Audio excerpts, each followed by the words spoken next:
فتنا بالمرحلة الجديدة. رح يعملوا محاضرة لزوجي بالجامعة. للأسف سيرجي وأينشتاين كانوا مجرد لعبة بإيديهم. كنت بدي شوف ألبرت، بس عندي خوف من سيرجي، ومضطرة أسوي اللي كلفتني فيه الاستخبارات السوفيتية. لك شو عملت حبيبي؟ لحظة شوي، من الأول قلت لك بس أنا هيك دقيقة. كان بدي. ليش ما سيد سمعت سيرجي، كلامي؟ شو رأيك أهلين، بالوضع الحالي؟ لحظة. أنت بتتوقع أنه العالم رح يستقر؟ لحتى يستقر هذا الشيء بده شغل كتير. يعني بتقصد أنه هذا حلم مو قناعة؟ حتى لو كان مجرد أنا حلم بساعدك. بيصير قناعة. استنى. خلصنا ما أنت شو توجهاتك السياسية؟ ديمقراطي ولا شيوعي ولا غير هيك؟ ممكن تحل عني؟ شو هالأسئلة الغريبة؟ خلص بكفي. بالإذن. حضرتك أكيد بتعرف إنه هو فنان، ولهيك بيتبع آراء سياسة دولته، وأنت استنتج الباقي. هو اللي قال هيك؟ لا، حكي هو فاضي. قال إنه تحلوا عنه بالإذن. سيرجي،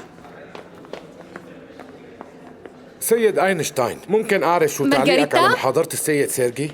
كتير حلو ومهم، عجبني، وخاصة لما حكى عن أسس وشروط الاستقرار العالمي. الفكرة مهمة، وبتذكر إنه حكيت عن هالنقطة. أنا متأكد. فريدريك، لاقيهم وجيبهم لعنا. يلا. ماشي.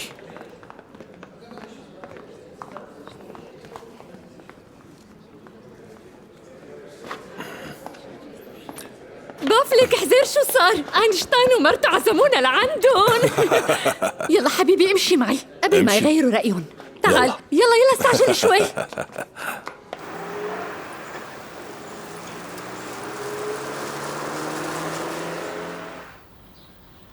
على مهلك. بس بتعرف شو؟ تفاجأت فيك، كنت مميز. الموضوع اللي طرحته كتير مهم. تعالي مارغريتا. اللي قلته بالمحاضرة هو الشيء اللي بفكر فيه على طول، لأنه أغلب الناس مفكرين إنه معنى النظرية النسبية هو إنه كل شيء بالحياة نسبي. يعني يا بيكون خير يا بيكون شر. ما عم يفهموا مصطلح التوازن، والحياة ببساطة متوازنة. هو بيوافقك بموضوع التوازن. كيف يعني بيوافقني بهالموضوع إذا ما كان بيآمن بشيء؟ بشو بتآمن؟ بولا شيء. لأنك غبي. عم تسمعوا؟ أنا غبي. بصراحة وجود الدين بيمنعنا نقتنع بأي جواب ممكن يوصل له العقل، وهالشي ما بيناسبني. طيب اسمعني. أنا حابة أقول شيء. بصراحة عدم إيمانك بالدين مو قصدي بالقلب بس، قصدي بالعقل. عم يتعب تفكيرك. هالشي صعب عليك، بس أنا متأكدة إنك رح تقدر توصل للحقيقة المطلقة. ما بعرف شو الطريقة، بس أكيد رح توصل لهدفك. صدقني أنا متأكدة من هالشي.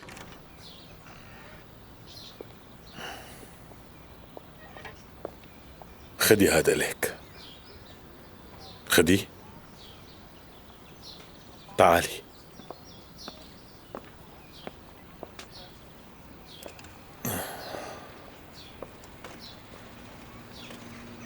بغرفته في خزنة، وبالخزنة في مصنفات، بيناتهم مصنف مرسوم عليه رمز الذرة. إيه؟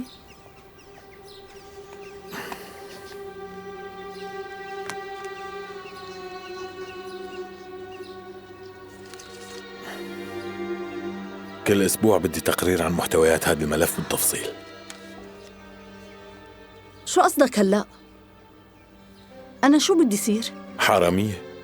هيك رح تصيري يا مدام مارغريتا، وما عندك حل تاني. الشغلة ما أنا لعبة، تغيير العالم كله واقف على شعرة. لازم نعرف محتويات هالملف. هذا الموضوع عم يشتغل عليه أكبر علماء العالم، وأينشتاين واحد منهم. عم يشتغل على هذا الموضوع، وممكن يموت الملايين من ولاد بلدك. بتعرف شغلة؟ قبلك كنت شوف العالم بسيط واضح وسعيد.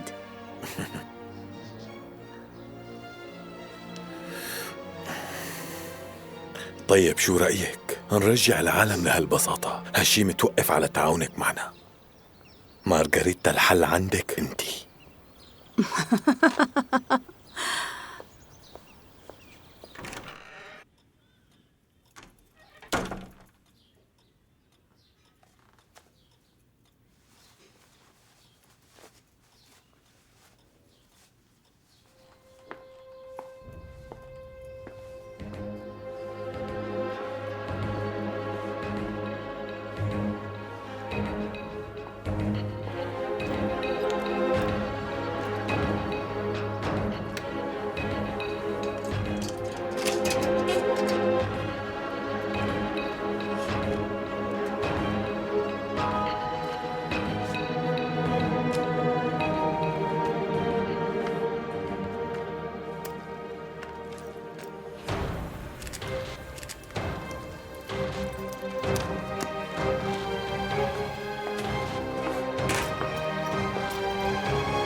مدام إلزا، أنا آسفة سامحيني على فضولي، بس بصراحة حبيت استغل الفرصة لأنه أنا وزوجي حابين نبني بيت، وحبيت شوف كيف عاملين الديكورات ببيتكن. بالحقيقة بيتكن حلو كتير. تفضلي، ممكن نحكي شوي؟ البرادي كتير حلوين. شو هالقماشة؟ ما في عنا وقت كتير لحتى نضيعه. يمكن أنا عن قريب موت. إلزا شو صاير معك؟ خليني أنا أكمل. أينشتاين ما بيقدر يقعد بلا مرة، وأكيد رح يفكر فيكي، وأنا خايفة أتركه لحاله هيك. شو هالحكي هاد؟ المرة الغبية هي اللي ما بتعرف عن خيانة زوجها إلا بعد ما يخونها ويمشي الحال. يا ريت تصارحيني، صار بيناتكن علاقة شي؟ لا. كتير منيح. الرجال لازم يتعذب ولازم ينطر، بس أنا ما كان هيك قصدي. أنتي متأكدة إنك رح تكوني زوجة منيحة ومخلصة لإله؟ أنا بعرف إنك أنتي متعودة تكوني الكل بالكل وتكوني أنتي الملكة، بس الحياة معه خاصة وكتير مختلفة، لأنه واجبك رح يكون توهبي حالك إله ولشغله. خلي هالحكي ببالك أو رح تفشلوا. إذا ما فهمتي هالشي رح توقعي بمشاكل كبيرة وهو رح ينهار. فهمتي؟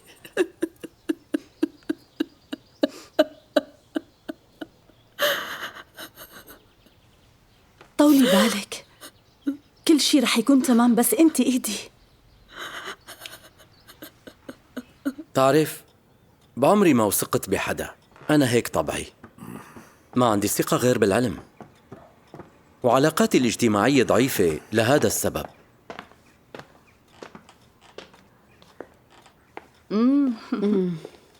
لازم توثق باللي حواليك، لأنك لما بتضعف ما بتلاقي غيرهم. شكلهم لاقوا موضوع مشترك.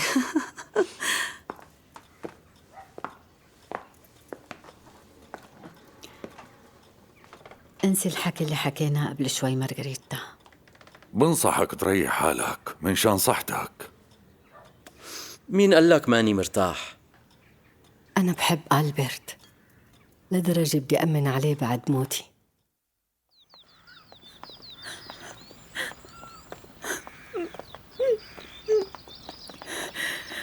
استناني شوي، بعتذر.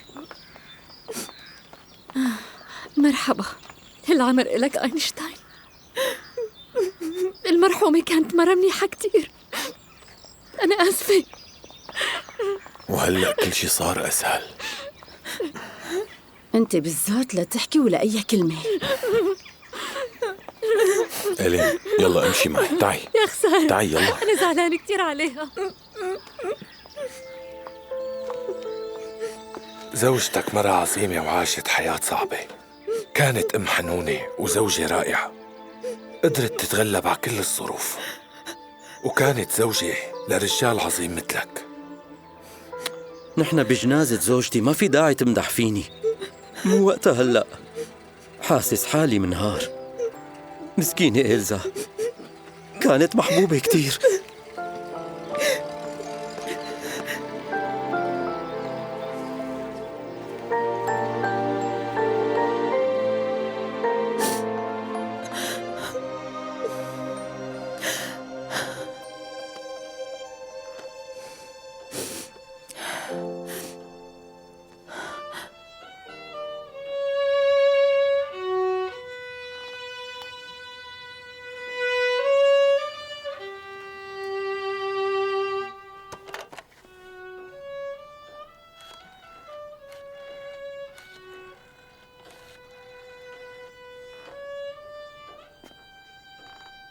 مرحبا. شو ليش ما عم تجوا لعنا؟ رح يرتاح كتير إذا إجيتي. أنا بانتظارك.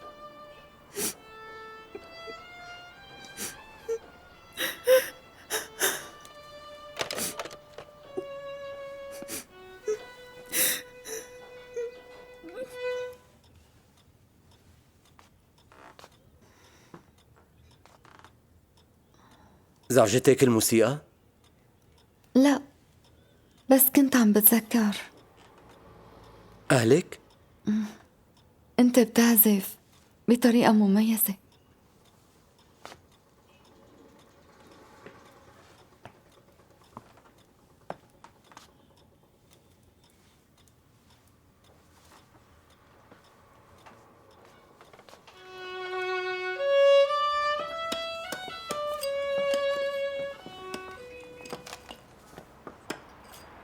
وهلأ شو قررت؟ مو رايح لمحل. هن قالوا إنهم رح يعطوك شيك على أعمالك، وقال بدهم يعطوك هدية كمان. يبعتوهم بالبريد، ماني فاضي. طيب خليني روح لحالي وقول لهم إنه أنت ما عندك وقت. ما رح تروحي على أي محل. أنت بتكوني مرتي ولا نسيانة؟ أكلك وشربك على حسابي، وبتلبسي أفخم تياب. مفكرة مو منتبه؟ صار فيكي تروحي. سيرجي، شبك شو هالحكي هاد؟ وأنا كمان عم اشتغل، وبعرف منيح مين العالم اللي لازم نبيعها أعمالك لنربح أكتر. إيه، أنا بروح على المطاعم وبلبس تياب فخمة. خلص خليني روح. لا، ما في روحة. لا بقى تناقشيني، راح تضلي هون. هذا آخر حكي.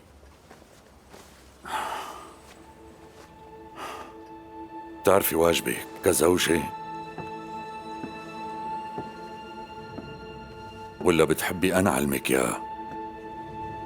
وشو هو واجبي؟ واجبك إنه تضلي جنب زوجك وتسمعي كلمته من دون ما تناقشي بشي. أما غير هيك بتكوني مو محترمة وبحق له يعمل فيكي شو ما بده. ما رح تروحي.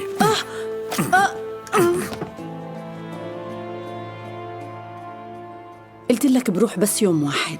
أنا قلت لك لا، وإذا رحتي رح أطلقك. هذا اللي بدك إياه؟ إذا هيك بدك فيك تمشي.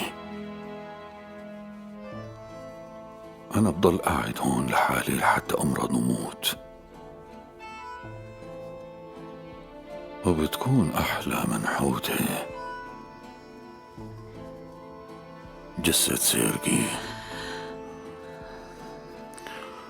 لما أقلك إني بحبك ما بكون عم كذب. بموت فيكي، أنا بعشقك ومستعد أعمل لك اللي بدك إياه، بس لا تكذبي علي، لأني بقتل حالي وبخرب كل شي حوالينا. ها؟ ليش ساكتة؟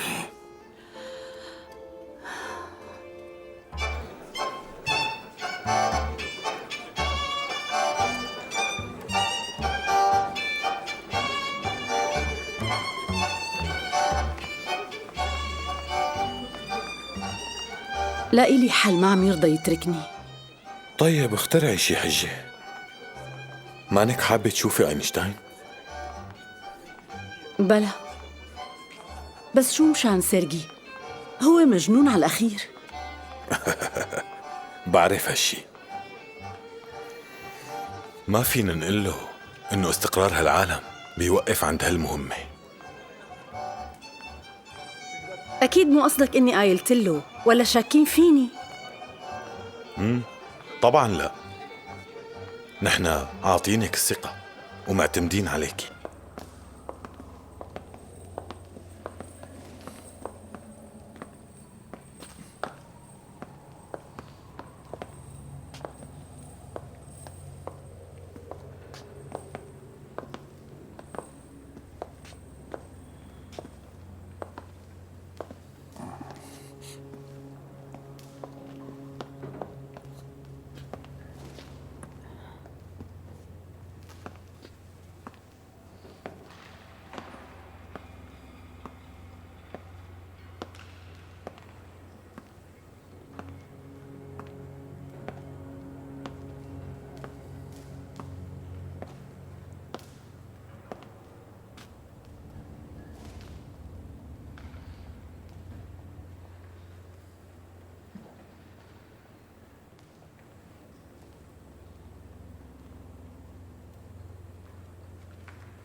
إيلين شو خلصتي؟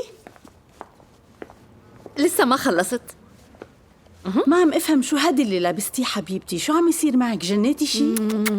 لا لسه ما جنيت. امتى بده يكبر عقلك؟ كل النسوان الروسيات بيلبسوا مثل هذا اللبس، وأنا حابة ألبس مثلهم، مثل هالنسوان يعني، وخاصة بالمعرض يلي جاي. هذا اللي ناقص. شبه وردتي الحلوة، كأنك زعلانة ومانك على بعضك أبداً، مو؟ أنا ماني عرفانة شو لازم أعمل. سيرجي ملتهي بالجلسات الغريبة وعم يضل هنيك طول الوقت. ما عم افهم شو اللي علقوا بهيك ناس. قال عم يصلوا بس أنا مو مصدقة. أكيد الشغلة في وراها سر. مارغريتا، انتي خايفة يكون عم بيخونك. أنا؟ مبين عليكي هذا الشيء. بشع لما يكون الزلمة مشغول عن مرته، ما هيك؟ معك حق. بس بهذا الوقت لازم المرأة تكون مشغولة بقلبها وبس. يعني انتي لازم تروحي لعند أينشتاين. هيك عم فكر. انتي بتحبيه كتير، لهيك صار لازم تتركيه لسيرجي. القصة بسيطة. انتي عندك كل شي بسيط. بس عندي لا. لك افهمي، لازم تتركيه لزوجك.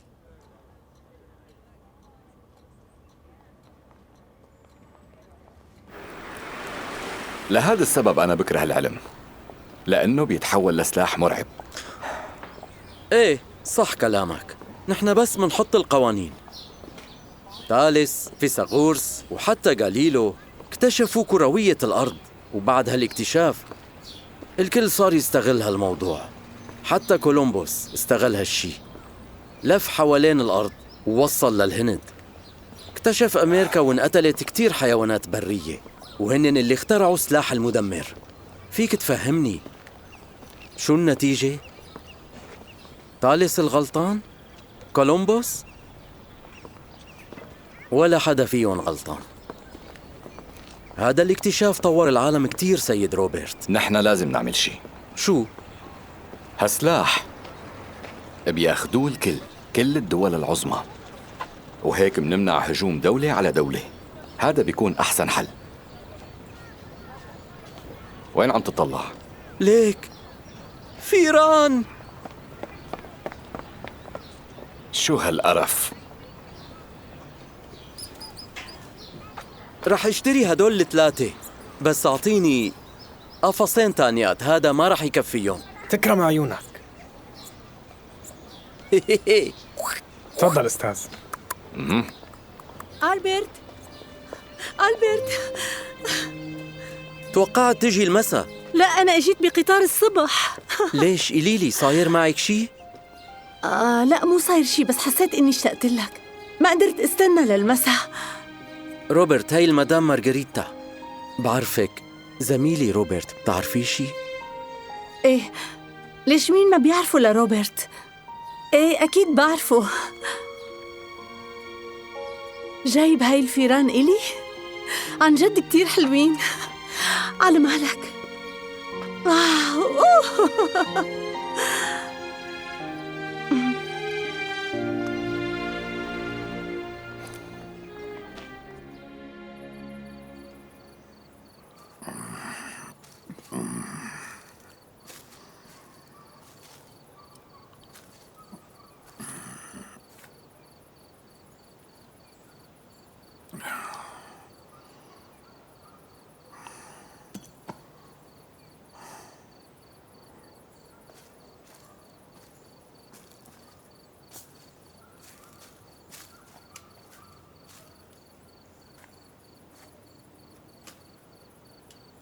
انت ليش هون؟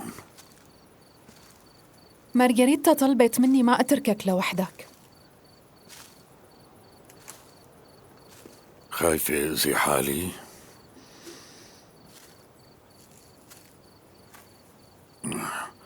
لا تخافي.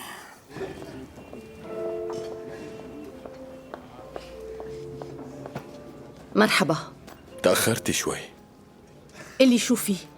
ليش جبتني بنص الليل لنيويورك؟ بلشت الحرب يعني؟ شو بدكن لسه؟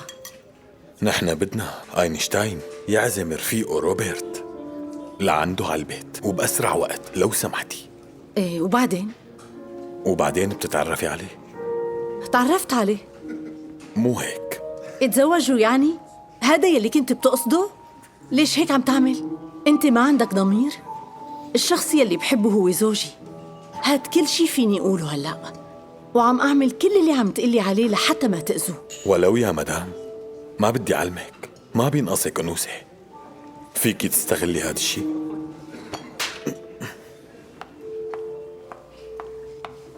بكفي. أنا آسف مارغريتا، بس بدي أينشتاين يشارك روبرت بالبحث يلي عم يعمله. القصة مصلحة علمية وبس، عم تفهميني؟ لا تصعبيها. اتركني.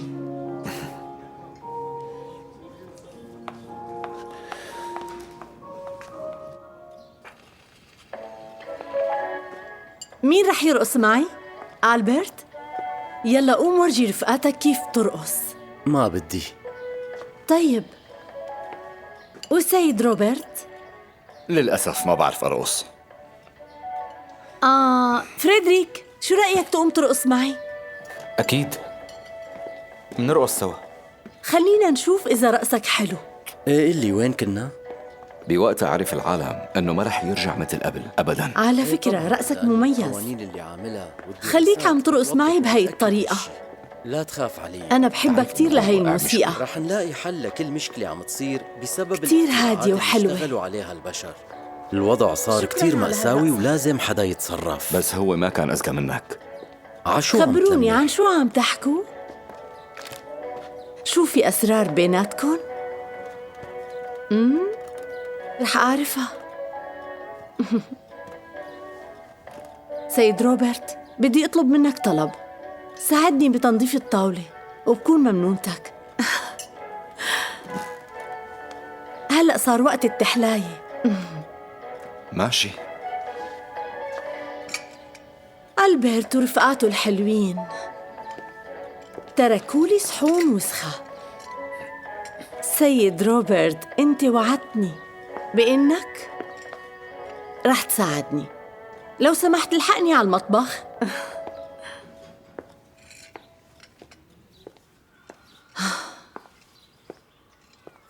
رح أنجلط.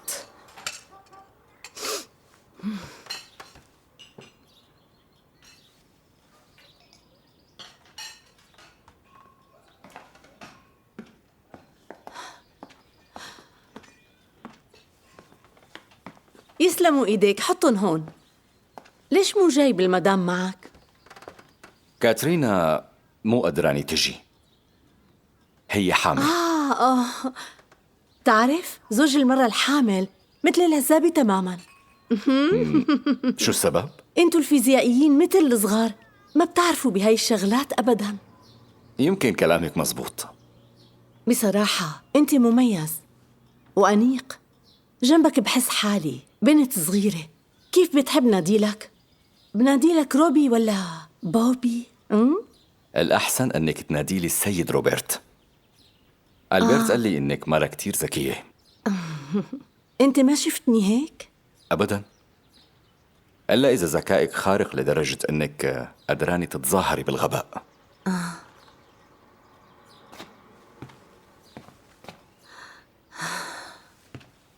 صحيح. ايه، بظن إنه عندك خبرة منيحة بالفيزياء. هذا شيء أكيد. حتى أكثر مادة بحبها هي مادة الفيزياء مشان أعجبك. برأيك أنت بدك تعجبيني؟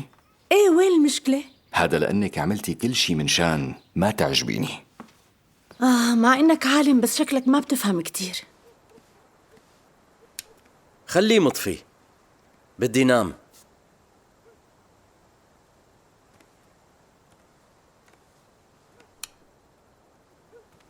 ليش مانك على بعضك؟ مارغريتا، انت ليش هيك عملتي؟ يعني تصرفاتك كأنك بمهرجان. سيرك؟ سيرك، ايه. تعرفي انك خجلتيني قدامه؟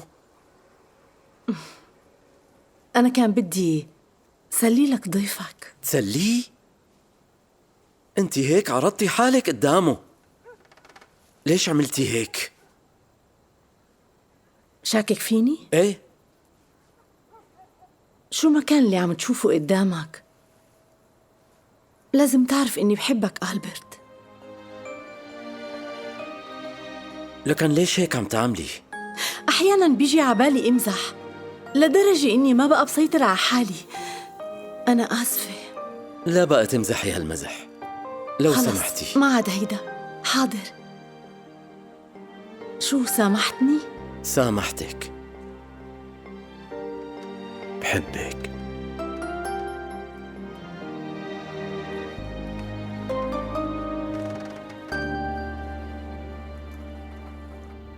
بدك انحتك؟ ايه طبعا بدي.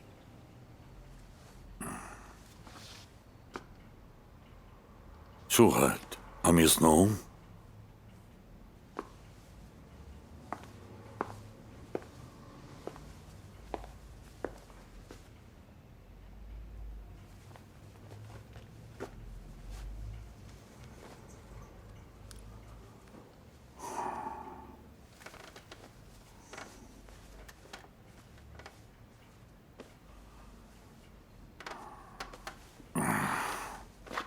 حاكي مارغريتا وشوفي وينها. بالفندق. اليوم اتصلت وطمنت عليها. طيب قومي دقي لي رقم. خليها لبكرة بيكون أحسن. لا هلا. طيب ماشي.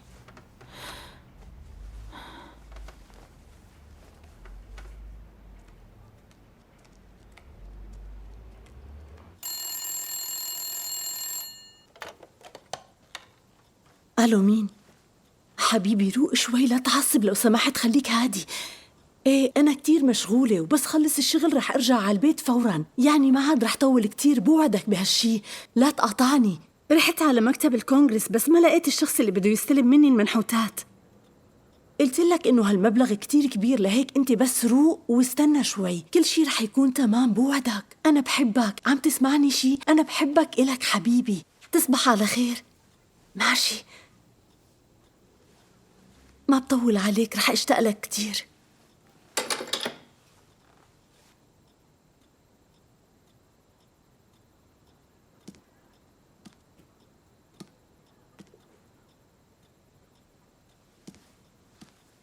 مارغريتا، يلي عملتيه انتي شي مو طبيعي. ما عاد اعرف اشتغل شي، هالوضع كتير سيء. يلا رجعي لعند جوزك. بس ألبرت، انتي قبل شوي قلتي له انك بتحبيه له. أنا لازم هديه، بتعرف إنه هو كتير رجال عصبي. وعم تحاولي تضحكي علي كمان. يمكن روبرت كان معه حق، انتي جاسوسة. هو قال لك هيك؟ عالبيت، يلا روحي عالبيت عند جوزك حبيبك. ألبرت استنى شوي، استنى شوي لنحكي، بدي تفهمني، استنى. خلص ما عاد بدي شوفك. ألبرت بترجاك اسمعني شوي. ما عاد بدي شوف وشك. شو اللي عم تساوي؟ ما بدي اياكي ببيتي. روق بترجاك، روق روق شوي، اسمعني. العي لو سمحت اسمعني. طلعي يلا. بترجاك تسمعني شوي.